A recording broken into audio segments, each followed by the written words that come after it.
यहाँ हम खड़े लखनऊ में और यहाँ पे यादव महासभा का आयोजन किया गया, जिसको लेकर यहाँ पे हमारे साथ एक व्यक्ति मौजूद है। इनसे बातचीत करने की कोशिश करेंगे कि किस तरीके से आज यादव महासभा का आयोजन किया गया और मुख्यमंत्री यहाँ पे मध्य प्रदेश के आए हुए थे। सर, क्या नाम है आपका और किस तरीके से यहाँ पे आयोजन किया गया था? आचार्य योगेंद्र मेधावी मेरा नाम है, मैं हरिद्वार से आया हूँ। और ये जो कार्यक्रम का आयोजन किया गया है कि यादव समूह एक हो जाए, जिससे कभी भी कोई भी सत्ता अगर आती है तो उसे ये पता होना चाहिए कि यादव समाज अपने आप में बहुत ही मजबूत है और अपने निर्णय स्वयं लेने में हम सक्षम हो सकें, इसलिए इस कार्यक्रम का आयोजन रखा है। कहीं ना कहीं ये लोकसभा चुनाव आ रहा है, कहीं ना कहीं विपक्षी पार्टियां इस पे भी आरोप लग रहे हैं कि ये महासभा का जो आयोजन है वो यादव वोटर्स को अपनी तरफ खींचने के लिए भारतीय जनता पार्टी की बड़ी साजिश है। ये साजिश बड़ी नहीं है, बीजेपी की कोई साजिश नहीं है। देखो, जो राष्ट्र का काम करेगा समाज उसके साथ खड़ा है, चाहे वो चाहे यादव हो चाहे कोई और हो। और यादव समाज ने ये निर्णय कर लिया है कि आज राष्ट्र की सेवा में बीजेपी जितना काम कर रही है और खास करके प्रधानमंत्री मोदी जी, योगी जी, तो उनके साथ में खड़े होने के लिए आवश्यक है कि हम एक साथ होकर के खड़े होकर के काम करें। इसलिए संघे शक्ति में जो संगठन आपने सुना होगा, और ये भी कहा जाता है कि सबका साथ सबका विकास, ईश्वर के कार्यों को पूर्ण करना है तो उसके लिए सबका साथ जरूरी है। इसलिए मोदी जी का जो वाक्य है वही पूर्ण होगा। क्या नाम है आपका, कहाँ से आया? मेरा नाम शशिकांत यादव जी। मैं जनपद गाजीपुर का रहने वाला हूँ और इस सभा में मैं आया था यादव महाकुंभ में। मैं प्रगतिशील जनता अधिकार पार्टी का राष्ट्रीय अध्यक्ष हूँ और भारतीय जनता पार्टी का सहयोगी दल हूँ सन 2022 के आम चुनाव से। तो कहीं ना कहीं ये यादव महासभा है जिसमें कहीं ना कहीं राजनीतिक आपको कुछ उठापटक नजर आ रही है? नहीं, कोई उठापटक नहीं आ रही है। यादव महासभा, यादव महाकुंभ लगा था।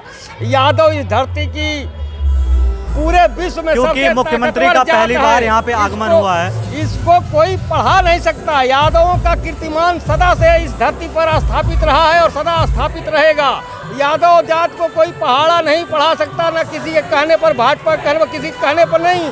हम लोग राष्ट्रवाद के मुद्दे पर भाजपा के साथ और सहयोग में खड़े हुए हैं। और जो एक गरीब बेटा मोहन यादव को भाजपा ने 3 बार के मुख्यमंत्री, 18 साल के मुख्यमंत्री रहे शिवराज सिंह चौहान को जो हटा दिया और माननीय मोहन सिंह यादव को जो डायरेक्ट मुख्यमंत्री की कुर्सी पर बैठा दिया, इसलिए उत्तर प्रदेश नहीं पूरे भारत के यादव भारतीय जनता पार्टी के साथ जुड़ने का काम कर रहे हैं।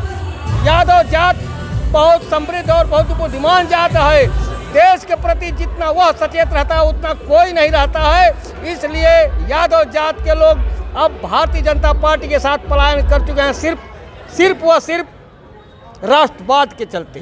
समाजवादी पार्टी पे आप क्या कहना चाहेंगे? क्योंकि समाजवादी पार्टी पे मैं कहना चाहूँगा, जो पार्टी अपने परिवार की नहीं हुई, जो पार्टी समाज की नहीं हुई, वो राष्ट्र की कैसे हो सकती है? और वहाँ जहाँ परिवार की बात चल रही हो, परिवारवाद चल रहा हो, वो राष्ट्र के लिए काम नहीं कर सकता। और राष्ट्र के लिए काम करना है तो मैं उनसे भी यही कहूँगा कि जिन्होंने अभी आपने देखा होगा राम मंदिर बना, तो अखिलेश यादव जी ने अपने जो विधायक लोग थे उनको रोकने की कोशिश की।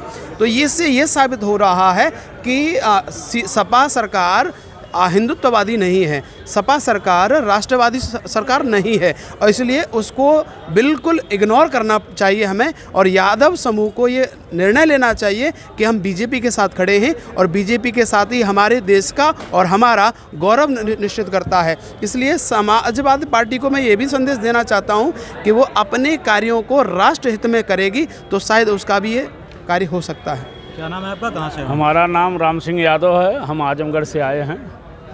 और यादव जो है बहुत मजबूती के साथ बीजेपी के साथ वर्क कर रहा है और हम वहाँ आजमगढ़ में किसान मोर्चा के जिला उपाध्यक्ष हैं। क्या कहेंगे आप? यहाँ पे आए थे, महाकुंभ था यादव का जी, क्या लग रहा है और कैसे आने वाले समय में? देखिए, आने वाले समय में हम लोग 400 के पार जाएंगे और पुनः मोदी जी की सरकार बनेगी। ये तो यादव का महासम्मेलन था, उसमें भारतीय जनता पार्टी या इलेक्शन को कहाँ से जोड़ कर? नहीं, यादव का सम्मेलन है पर यादव तो बहुत जुड़ चुका है भारतीय जनता पार्टी के साथ। तो यहाँ आप देख सकते हैं कि जिस तरीके से मध्य प्रदेश के मुख्यमंत्री का यहाँ पे आगमन हुआ, उसको लेकर कहीं ना कहीं आने वाले लोकसभा चुनाव में भी यादव जो वोटर्स हैं उनको भारतीय जनता पार्टी अपनी तरफ खींचती हुई नजर आएगी। और कहीं ना कहीं भारतीय जनता पार्टी को यादव वोटर्स का इस तरीके के यादव महाकुंभ जैसे सम्मेलनों से कहीं ना कहीं फ़ायदा होता हुआ हुआ दिखेगा और ये देखना दिलचस्प हो जाएगा कि आने वाले समय में किस तरीके से समाजवादी पार्टी की नज़रें होती हैं इन तरीके के महाकुंभों पे और इस तरीके के आयोजनों पर। यूनिटी इंडिया के साथ मैं प्रद्युम्न कुमार, उत्तर प्रदेश, लखनऊ।